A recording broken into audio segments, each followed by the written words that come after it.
The grand hall of the imperial palace fell silent as Emperor Alaric Novus raised his hand. 5,000 of the galaxy's most powerful beings, politicians, military leaders, and nobles from 700 star systems, held their breath. The annual imperial address was always a spectacle, but rumors had spread that the emperor planned a major announcement today. "For 10 years, I have ruled this empire," Alaric said, his voice carrying effortlessly through the vast chamber. "In that time, we have faced wars, rebellions, and 9 assassination attempts on my life." Murmurs rippled through the crowd. The last attempt had been particularly brutal. 6 elite killers had breached the palace's inner sanctum just 3 weeks ago. "Today, I announce a change to imperial tradition," the emperor continued. "From this day forward, I will employ a single personal bodyguard rather than the traditional guardian squadron." Gasps echoed across the hall. 1 bodyguard instead of 50 elite warriors. It seemed like madness. The emperor smiled slightly. "May I present Lieutenant Commander Olivia Kais of Earth." A small figure stepped from behind the throne. The crowd strained to see, then exchanged confused glances. Standing beside the emperor was a human woman barely 5'4", with dark hair pulled back in a simple braid. She wore a plain black uniform with no visible weapons, no armor, no tech augmentations, nothing that would mark her as special. "This is a joke," whispered Admiral Vorn of the Centauri fleet, loud enough for those nearby to hear. Olivia's eyes flicked toward him for just a moment, her expression unchanging. "Lieutenant Commander Kais will serve as my sole protector," the emperor said. "She has my complete confidence." In the crowd, Lady Petra Sorin of the noble house Draxus leaned toward her companion. "He's lost his mind. A human. A female human. Earth joined the galactic community less than a century ago. They're practically savages." "It gets worse," her companion replied. "I heard she has no cybernetic enhancements, not even basic neural implants." "Impossible. No unaugmented being could qualify for imperial security." On the dais, Olivia stood motionless, her eyes constantly scanning the crowd. She looked relaxed, but anyone watching closely might notice how she shifted slightly whenever someone moved too quickly near the emperor. After the address, the reception began. The emperor moved among his subjects while Olivia shadowed him silently. She maintained a precise distance, close enough to react, far enough to observe the entire area. "You must tell us, Your Majesty," said Governor Renji of Ta City, "why replace 50 elite guards with 1 human?" The emperor smiled. "During the last assassination attempt, the Guardian Squadron lost 12 men before containing the threat. Lieutenant Commander Kais was visiting as part of an Earth diplomatic delegation. She happened to be nearby and intervened." "Intervened?" asked Lady Sorin, who had joined their circle. "She neutralized all 6 assassins single-handedly," the emperor said. "She suffered only a minor knife wound in the process." An uncomfortable silence followed. Later that evening, in a private chamber far from the reception, 7 nobles from the most powerful houses met in secret. "This appointment is an insult to tradition," said Lord Krell of House Vega. "It shows weakness." "Or madness," added Lady Sorin. "Perhaps the emperor's mind is failing." "Either way," said Baron Zimmer, "this creates an opportunity. The human woman is just one person. She cannot be everywhere. She cannot be as effective as the Guardian Squadron. So we accelerate our plans?" asked Lord Krell. "Yes," Baron Zimmer nodded. "The Emperor has made himself vulnerable. We would be fools not to take advantage." None of them noticed the small drone, no larger than an insect, hovering in the corner of the ceiling. In her quarters, Olivia watched the nobles meeting on a small screen. She made notes in a simple paper notebook, a strange habit that her imperial colleagues found primitive and amusing. She didn't smile as she wrote. The plotting nobles had no idea what they were up against. They saw her size, her gender, her species, and assumed weakness. That mistake would cost them dearly. Olivia woke before the palace alarm system chimed. 3 hours of sleep was enough. It had been enough since her enhancements at age 18, when she joined Earth's United Defense Force. She dressed quickly and went through her morning routine. 300 push-ups, 300 sit-ups, and a series of stretches that would have snapped the spine of most alien species. The palace staff who delivered her morning meal often stared in shock at her exercises. The comm unit on her wall blinked. "Lieutenant Commander, the Emperor requests your presence in the Southern Garden," said a voice. Olivia found Emperor Alaric sitting alone beside a small pond filled with luminescent fish from Rigel 7. No other guards were present. "Good morning, Olivia," the Emperor said. "I trust you slept well." "Yes, Your Majesty." "Please, sit." He gestured to a stone bench.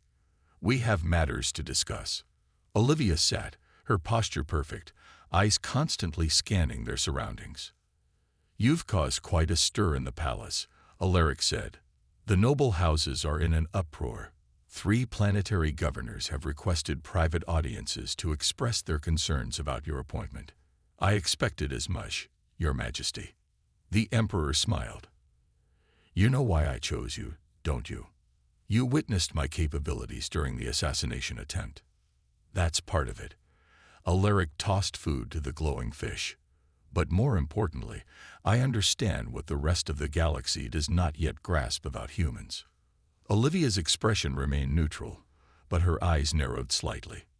"Earth is classified as a Class 9 death world, Olivia. Only 6 other known planets in our galaxy fall into that category, and none of them produced intelligent life." The Emperor leaned forward. "Do you know what that means? It means we evolved in conditions most species would find unsurvivable." "Precisely. Higher gravity, extreme temperature variations, deadly predators, constant natural disasters." He counted off on his fingers. "Humans are built differently. Your bones are 5 times denser than galactic standard. Your muscles can generate force that would tear apart most other species. Your reaction time is 3 times faster than even the most enhanced draconian warriors." Olivia remembered her childhood on Earth, the survival camps, the training that began at age 5, the constant preparation for a hostile universe. Every human child learned early that their world had shaped them into something unique. "The galaxy fears what it doesn't understand," the Emperor continued. "And they don't understand how humans can be so small yet so dangerous." "We had to adapt or die," Olivia said simply. "Indeed. And that brings me to why I really appointed you. The Empire has grown complacent, soft. We've relied on technology and numbers rather than skill and determination. I need to remind everyone what a single dedicated protector can do." Their conversation was interrupted by the arrival of Doran Vax, the Emperor's chief advisor. The tall, blue-skinned Allurian looked at Olivia with barely disguised distaste. "Your Majesty, the Orion delegation has arrived early," Vax said. "And there's a situation requiring your attention in the eastern provinces." "Very well." The Emperor stood. "Lieutenant Commander, please review the security protocols for tomorrow's summit. I expect trouble." After they left, Olivia walked to the training room. She needed to practice. The palace security systems were impressive, but designed by species who thought differently than humans. She had already identified 17 potential vulnerabilities that no one else had noticed. In the vast training chamber, she removed her uniform jacket and activated the combat simulator. "Level 10, she instructed the computer. "Warning, Level 10 is calibrated for teams of 5 or more." The system responded. "Override. Authorization keys Alpha 7. As holographic attackers appeared around her, Olivia smiled slightly. It was time to remind herself what humans were capable of. Tomorrow, she might need every ounce of her Death World heritage. Miles away, in a secure compound, Lord Krell addressed the assembled conspirators. "Our first test of the human's capabilities begins tomorrow. If she fails, the Emperor will have no choice but to reinstate the Guardian Squadron. And if she succeeds," asked Lady Soren, "then we move to more permanent solutions. The grand reception hall glittered with the wealth of 1,000 worlds. Delegates from the draconian hegemony had arrived to negotiate a new trade agreement, and Emperor Alaric had spared no expense. Crystal chandeliers floated without visible support. Rare flowers from distant moons filled the air with sweet scents. Servants carried trays of food and drink from hundreds of different planets. Olivia stood 3 steps behind the Emperor, her black uniform stark against the colorful crowd. She had refused to wear the ceremonial armor typically used for such events. It would only slow her down. "The human still shadows him," whispered Ambassador Krex of the Draconians to his aide.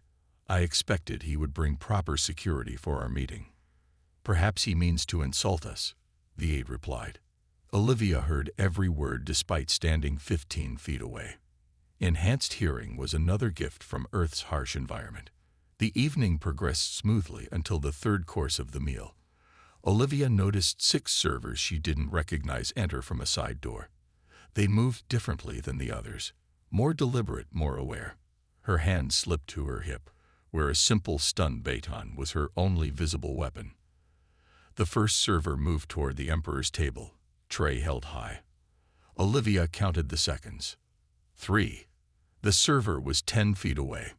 2. The server's hand shifted slightly beneath the tray. 1. A small metallic object began to emerge. Olivia moved. Most species present saw only a blur. One moment she stood behind the Emperor. The next she had crossed the distance to the server. Her hand clamped around the server's wrist with enough force to crack bone. The disguised assassin screamed as the weapon. A neural disruptor clattered to the floor. The other 5 assassins abandoned their cover simultaneously. Energy weapons appeared in their hands. The nearest dignitary expected Olivia to call for backup or retreat to protect the Emperor. Instead, she attacked.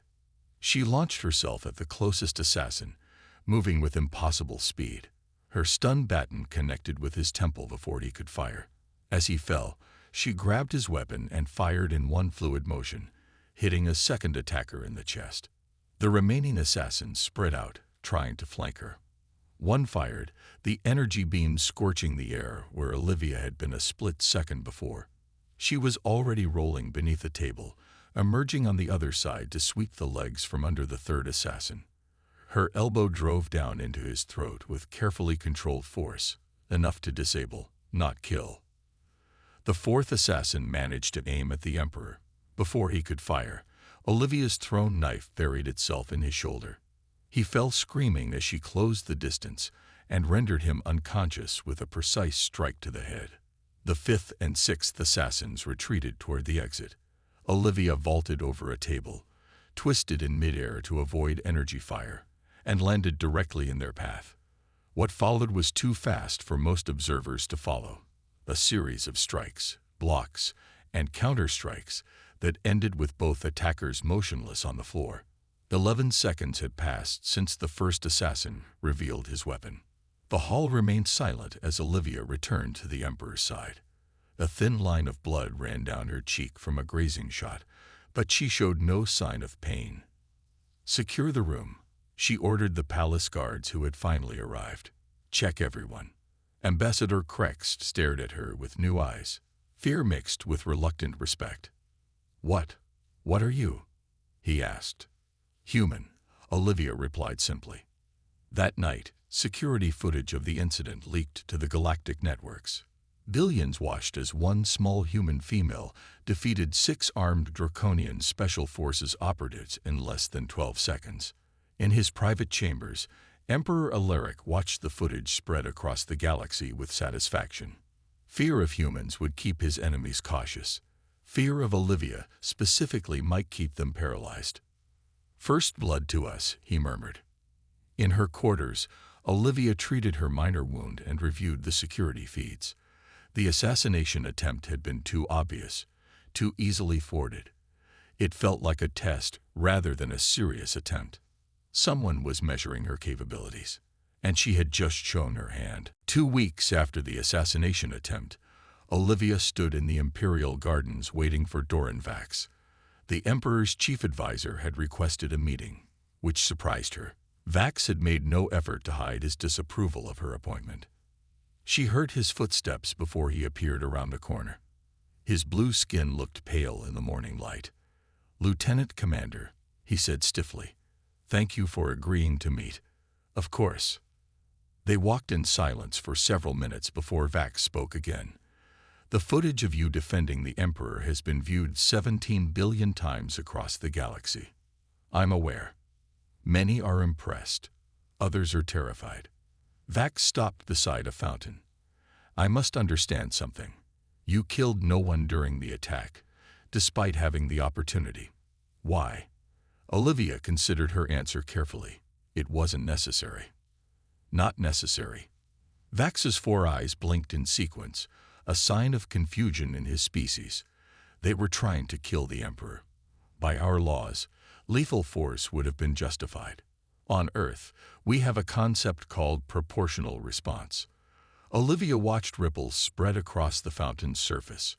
"I used the minimum force required to neutralize a threat. Those assassins were skilled but not skilled enough to require lethal measures." "You made that judgment in seconds." "Yes." Vax shook his head. "How can your species switch between such violence and such restraint? Most civilized races either embrace pacifism or accept that violence, once initiated, must be absolute. Humans compartmentalize," Olivia said. "We can be both violent and gentle, sometimes in the same moment." "That is what truly frightens people about humans," Vax admitted. "Not your strength or speed, but your ability to control your violence so precisely. It makes you unpredictable." Before Olivia could respond, her comm unit chimed. "Lieutenant Commander, the Emperor requests your presence in the strategy room," said a voice. Minutes later, Olivia stood beside Emperor Alaric as he addressed his council. The circular table held 12 of the Empire's highest officials, including Vax. "The Draconian hegemony has denied responsibility for the assassination attempt," Alaric said. "They claim the attackers were rogue elements." "A convenient lie," said General Kent from Military Command. "We should respond with force." "And risk war with the hegemony?" asked Minister Lara of Diplomatic Affairs. "We have no proof they ordered the attack." Olivia listened silently. The politics of the galaxy were complex, but the underlying patterns were familiar. Earth's nations had played similar games before unifying. "What do you think, Lieutenant Commander?" the Emperor suddenly asked, surprising everyone. All eyes turned to Olivia. She hadn't expected to be consulted on matters of state. "The attack was too precise to be rogue elements," she said, "but too obvious to be officially sanctioned. I believe someone in the Draconian hierarchy authorized it without official approval." "To what end?" asked Vax. "To test me," Olivia said simply. "Or rather, to test the Emperor's security. 6 attackers isn't enough to succeed against Imperial defenses. It was a probe, not a serious attempt." The room fell silent. Finally, General Kent spoke again. "That actually makes sense." The meeting continued for another hour, with Olivia offering occasional insights that surprised the council members with their clarity.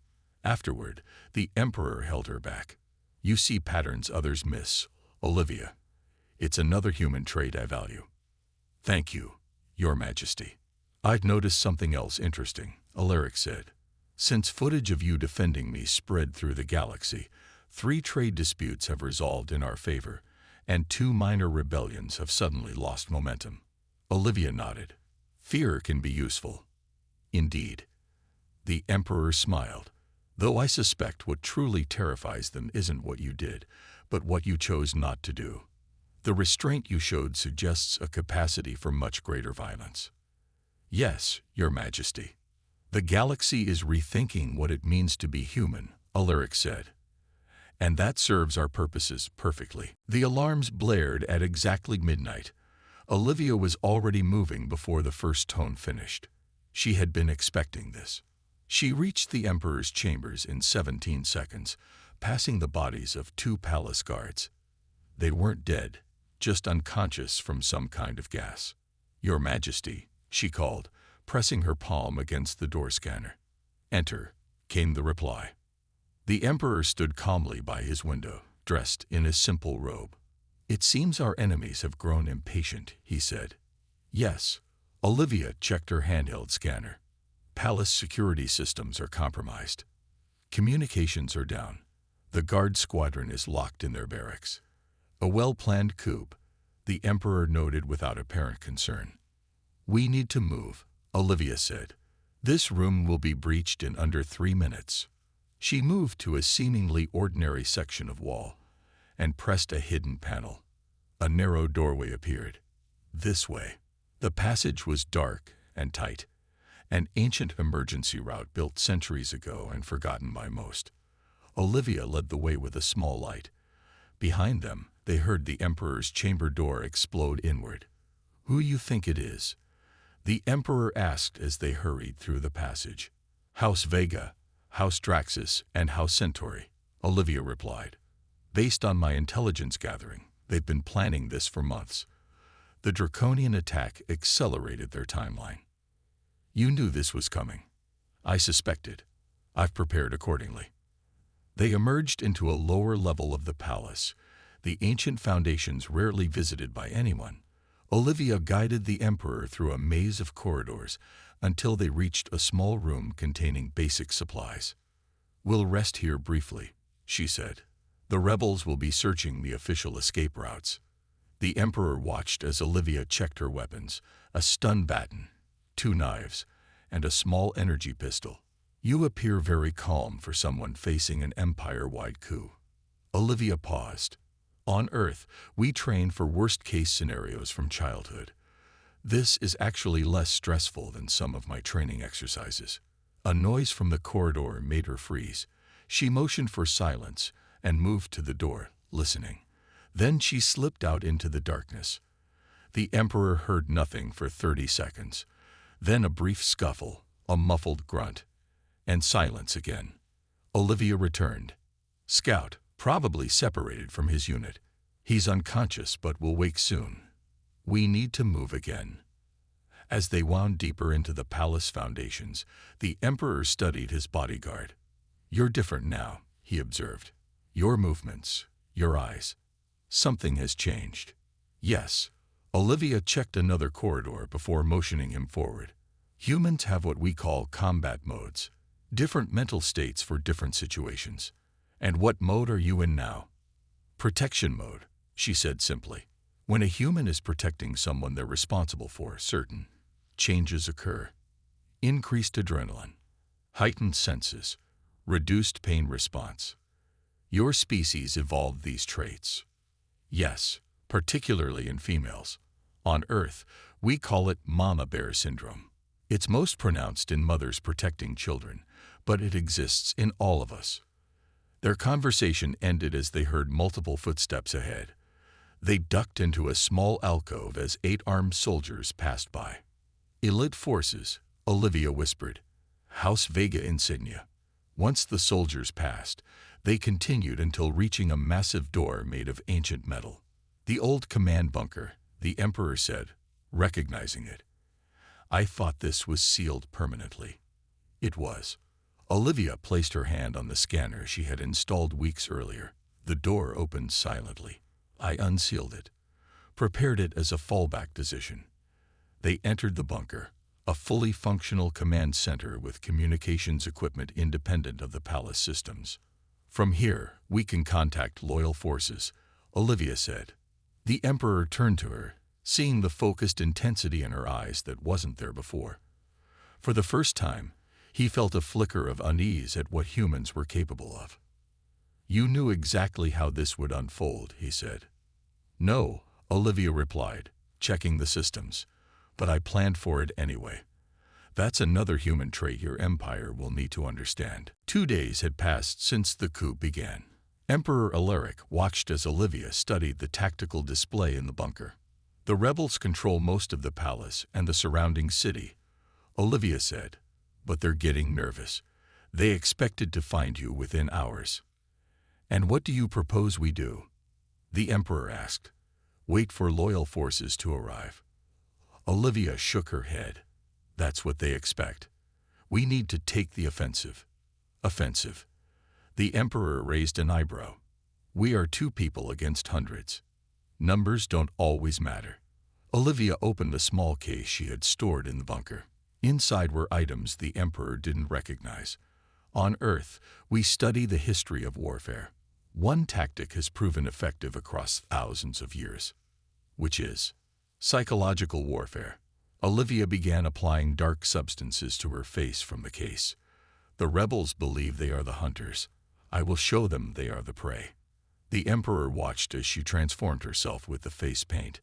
You're going out there alone. Yes. She checked her weapons. Stay here. The bunker is secure. I've programmed the systems to respond only to your voice or mine. What exactly do you plan to do? Olivia smiled slightly. It wasn't a comforting expression. Create fear. She left through a small maintenance tunnel that connected to the palace's vast network of service passages.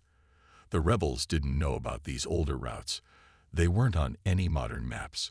Her first target was a rebel command post on the east wing. She moved silently through the darkness, her body's natural heat signature suppressed by a thin coating of special gel. When she reached the post, 5 soldiers were monitoring communication systems. None of them heard her enter. The first soldier noticed something was wrong only when his companion slumped forward, unconscious. By then, it was too late. Olivia left them all alive but unconscious. Before leaving, she wrote on the wall in glowing ink, "The Emperor's shadow knows your names." Over the next 12 hours, Olivia struck 7 different rebel positions. At each one, she left a different message. You cannot hide. I see your fear. Surrender and live. The rebel commanders started increasing guards at each position. It made no difference. Olivia adapted her tactics with each target. Sometimes she used the ventilation system. Sometimes she came through hidden passages. Once, she simply walked in disguised as a rebel messenger. By the second night, the rebel soldiers were jumping at shadows. Stories spread about the Emperor's shadow, who could walk through walls and strike without sound. In the rebel headquarters, Lord Krell pounded his fist on the table. It's one human. How has she created this much chaos? Our men are scared, Lady Soren admitted. They're starting to believe she's not natural. She's just using primitive tactics, Baron Zimmer insisted, but effective ones. 3 squads have requested permission to withdraw from the palace entirely. Lord Krell activated the communication system. Attention all commanders. I am offering a reward of 1 million credits to whoever brings me the human, dead or alive. In her hidden listening post, Olivia heard the announcement and smiled. Now they would make mistakes.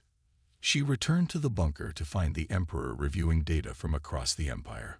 Loyal forces were mobilizing, but were still days away. Your tactics are working, the Emperor said.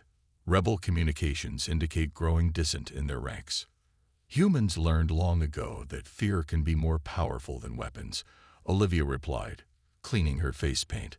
I've only shown them a fraction of what I'm capable of. What's your next move? Olivia checked her weapons. Phase 2. Now that I've made them afraid, I'll start dividing them. Turn them against each other. The Emperor studied her. You're enjoying this, aren't you?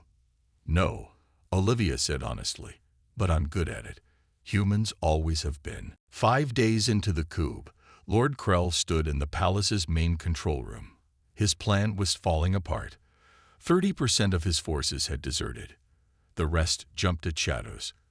The Emperor remained hidden, and the human female had turned the palace into a hunting ground where his soldiers were the prey.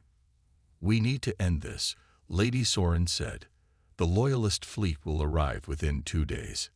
I know. Lord Krell's face had grown gaunt from lack of sleep. We still have one advantage. He pressed a button on the control panel. A holographic image appeared showing a massive weapon being assembled in the palace courtyard. A neutron cascade device. Baron Zimmer gasped. Those are forbidden throughout the galaxy. Desperate times, Lord Krell replied. If activated, it will kill everyone within the palace complex, but leave the buildings intact. We'll blame the Emperor's human bodyguard for the deaths. And if the Emperor won't surrender, Lady Soren asked, then everyone dies. Lord Krell opened a channel to all palace communications. Attention Emperor Alaric. You have 3 hours to surrender, or we will activate a neutron cascade device. The deaths of thousands will be on your conscience. In the secure bunker, Olivia watched the announcement on the monitor. Her expression didn't change, but something in her eyes did. They're bluffing, the Emperor said. Even they wouldn't dare use a neutron cascade. They're not bluffing. Olivia checked the scanner. My sensors detect neutron particles. They've already begun the activation sequence. If that device detonates, everyone in the palace complex will die, including thousands of innocent staff and their families. Olivia stood. Then I'll need to stop it.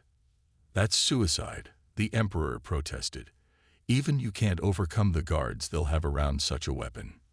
I won't be fighting as I have been. Olivia removed her uniform jacket. Underneath, her arms showed the subtle markings of advanced genetic enhancements. Up until now, I've been operating under standard rules of engagement. And now I'll be operating at full capacity. She began checking her weapons with mechanical precision. Humans have a state we rarely access.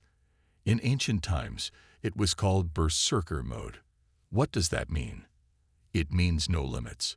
Olivia's voice had changed, becoming flatter, colder. All restraints removed. Maximum aggression, maximum speed, maximum force. The Emperor felt a chill. At what cost? Physical damage to my body, possible neural burnout, but significantly increased combat effectiveness. Before the Emperor could object further, Olivia was gone, moving through the hidden passage at a full sprint. In the palace courtyard, 20 elite guards surrounded the neutron cascade device. Lord Krell supervised the final preparations alongside the weapon technician. 2 hours until it's fully armed, the technician reported. Excellent. Lord Krell smiled. Position observers at all entrance points. If the human tries to stop us, I want to know immediately. 1 minute later, the first observer went silent. Then the second. By the third, the guards were on high alert. The attack, when it came, was not subtle. Olivia crashed through the main doors of the courtyard at a speed that shouldn't have been possible for a human. Her eyes were completely focused, her movements precise and terrible. The first 3 guards fired energy weapons. She didn't try to dodge. The blast struck her, but she kept moving, her body's enhanced systems already repairing the damage. What followed was unlike anything the galaxy had ever witnessed from a human. She moved with such speed that some guards couldn't track her. Those who could were frozen in shock. Human limbs shouldn't bend that way. Human muscles shouldn't generate that much force. Human bodies shouldn't withstand such punishment. In 40 seconds, 17 guards lay unconscious or disabled. Lord Krell backed away in horror as Olivia approached. "What are you?" he whispered. Blood ran from her nose and eyes from the strain on her body. When she spoke, her voice was eerily calm. "I am the Emperor's shadow, and you threatened those under my protection." 1 month after the failed coup, Emperor Alaric hosted the Galactic Summit. Representatives from all 700 systems gathered in the newly repaired Grand Hall. Security was visible but not intrusive. The Emperor had nothing to prove anymore. Olivia stood at her usual position near the throne. Her injuries had healed, though doctors said she had pushed her enhanced body beyond safe limits. She had needed 2 weeks of specialized treatment, but showed no outward signs of damage now. The final captured rebel leaders were brought in for sentencing. Lord Krell, Lady Soren, and Baron Zimmer. They looked broken, their once proud postures now hunched in defeat. "The penalty for treason is death," the Emperor announced to the assembly. "However, in the spirit of imperial mercy, I sentence you to permanent exile on the mining colony of Tartarus IV." The condemned were led away. As they passed Olivia, Lord Krell couldn't help but stare at her with a mixture of fear and grudging respect. After the sentencing, the summit began. The atmosphere was different from previous gatherings. There was a new deference in how the delegates addressed the Emperor, and many kept glancing nervously at Olivia. During a break in proceedings, Ambassador Krex of the Draconian Hegemony approached the Emperor. "Your Majesty, I must convey my government's sincere apologies for any involvement our citizens had in recent unfortunate events." "Apology accepted, Ambassador," the Emperor replied smoothly. The ambassador hesitated, then added, "My government wishes to inquire if Earth might be willing to establish a training program for our security forces." The Emperor smiled. "You want human instructors?" "Yes, Your Majesty. The recent events have enlightened us about certain capabilities we had not fully appreciated." Later that evening, in the Emperor's private study, Olivia and Alaric sat reviewing the day's events. 7 different worlds have requested human security consultants, the Emperor said. 3 have asked specifically about female human bodyguards. "Fear is a powerful motivator," Olivia observed. "Not just fear." The Emperor poured 2 glasses of rare Centauri wine. "Respect. You've changed how the galaxy sees humanity." He handed her a glass. She accepted it, a small but significant change in their relationship. She was no longer just his protector. She had become an advisor as well. "The question now," the Emperor continued, "is what to do with this new perception. Earth has been underestimated since joining the galactic community. That is no longer the case. Humanity has much to offer beyond our physical capabilities," Olivia said. "Our adaptability, our creativity, our compassion. Yes, that's the most fascinating aspect." The Emperor studied her. The same woman who disabled 20 elite guards without killing a single one also spends her free time teaching orphaned palace children how to read. The same hands that can break bones also carefully tend the flowers in the memorial garden. "Duality is central to human nature," Olivia explained. "We can be gentle or fierce as circumstances require. Most species choose one path or the other. Perhaps that flexibility is the next evolutionary step for our society." The Emperor gazed out at the stars. "The Empire has grown stagnant, relying on technology rather than character." "What will you do now?" Olivia asked. "Expand the role of humans in the Empire, establish more educational exchanges, perhaps even appoint a human to the Imperial Council. There will be resistance. Less than before," the Emperor said with a slight smile. "No one wants to anger the species that produced the Emperor's shadow." Beyond the palace walls, the story of the human female bodyguard had spread to every corner of the galaxy. Children played games pretending to be the fearsome guardian. Military academies studied her tactics, and in distant systems, young women from many species began training in new ways, inspired by the human who had changed everything. The galaxy would never be the same, and that was exactly what the Emperor had hoped for when he chose his sole bodyguard.